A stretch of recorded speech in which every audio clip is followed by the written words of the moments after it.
Are you tired of games draining your data or throwing ads in your face? Well, you've clicked on the right video, because today I am going to show you the top 15 best offline games for Android in 2025. If you're looking for more offline game to play, check my offline games playlist. Okay, let's get started to video. Number 15.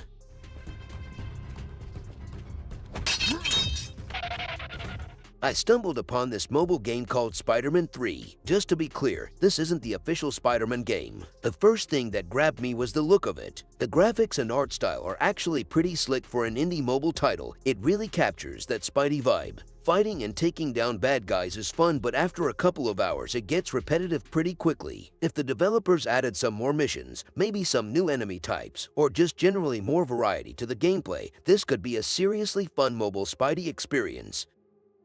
Number 14.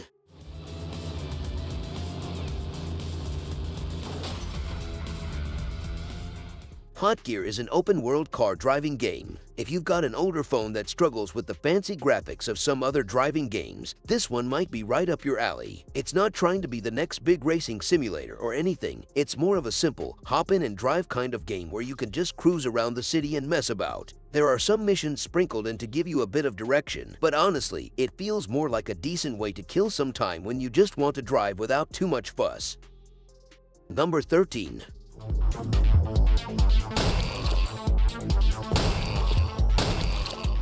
Outbreak Dead Zone is like the classic Call of Duty zombie mode, but if it went through a low poly graphics filter. You're basically dropped into a map swarming with blocky zombies, and it's your job to survive as long as you can, mowing them down, upgrading your arsenal, and unlocking new parts of the map to explore. The only bummer right now is that the gun selection feels a bit limited, and it would be awesome to team up with some friends to take on the hordes, but there's no multiplayer mode at the moment. Outbreak Dead Zone is a fun little time waster to pick up and start blasting. Number 12.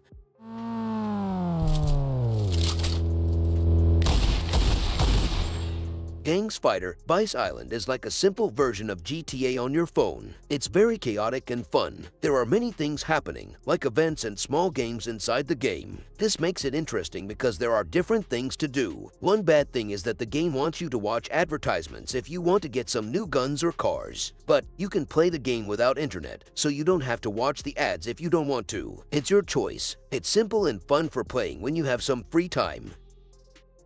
Number 11.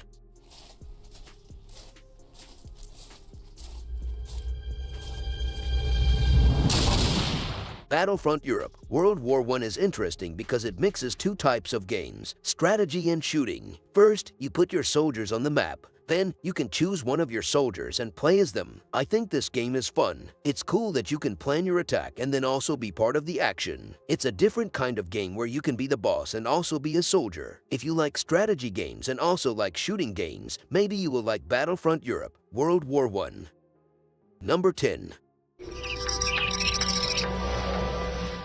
Marooned is an underrated survival game. Imagine you're stranded on a deserted island. No zombies, no other players, just you and the elements. You start with basically nothing, and you gotta figure out how to survive. It's a lot slower paced than those other survival games. You're not constantly fighting off monsters or worrying about getting raided. It's more about planning, resource management, and just figuring out how to make the most of what you have. If you like the idea of just being alone on an island, figuring things out, and building your own little paradise, you'll probably enjoy Marooned. Number 9.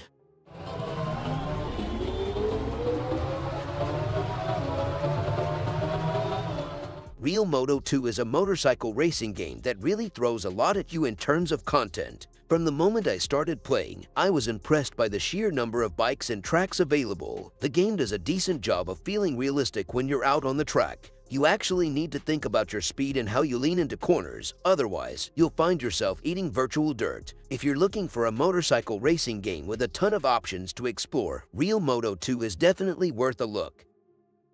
Number 8.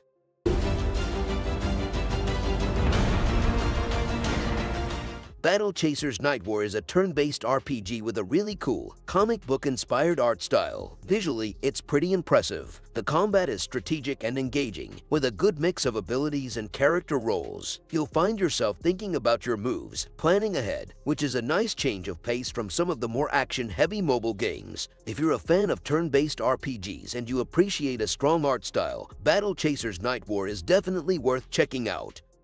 Number 7. Bus Simulator City Ride Lite features original, licensed buses with detailed cockpits, a lively map with various districts and landmarks, and a career mode where you can unlock more buses, routes, and features. I think Bus Simulator City Ride Lite is a great game for anyone who loves simulation games or just wants to try something different. Number 6.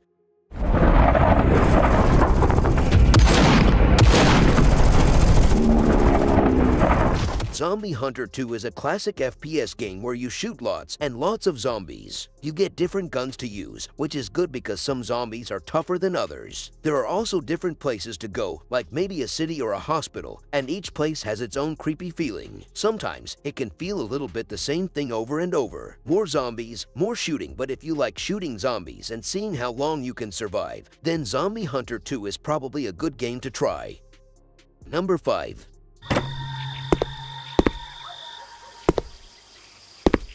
The VHS Shop is a retro-themed horror game where you run a video store in the heart of darkness. At first, everything seems normal, but as the night deepens, things get stranger and stranger. The atmosphere is tense and claustrophobic, and you'll find yourself constantly on edge, wondering what's lurking in the shadows. Overall, the VHS Shop is a chilling and suspenseful horror game that will keep you hooked from start to finish. Number 4. Crashlands 2 is a game where you land on a weird planet and then you have to try and survive. If you played the first game, you'll probably feel right at home here, but everything looks a bit better and there seem to be even more things to make. The creatures you meet are pretty funny and sometimes a bit scary. You have to fight some of them, but I think you can also make friends with others, which is cool. If you like crafting games with a good sense of humor and a lot to explore, Crashlands 2 is definitely worth checking out. Number 3.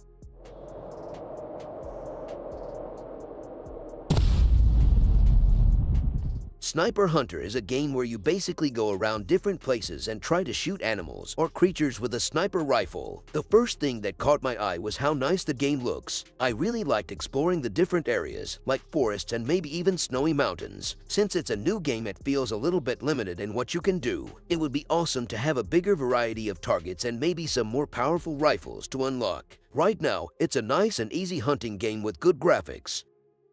Number 2.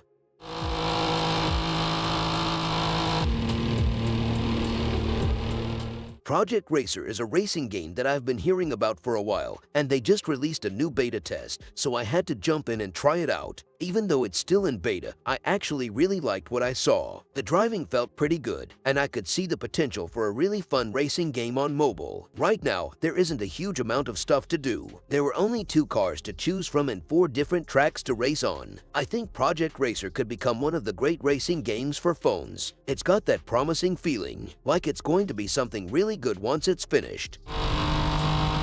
Number 1.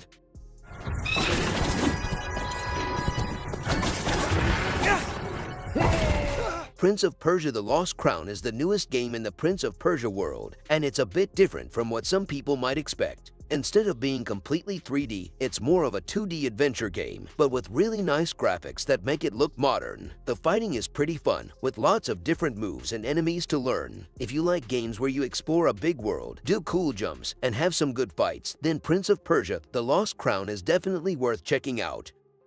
Well, that's it for my top 15 offline games for Android. Which ones are you most excited to try? Let me know in the comments below. Don't forget to like, subscribe, and hit that notification bell for more gaming content. See you next time.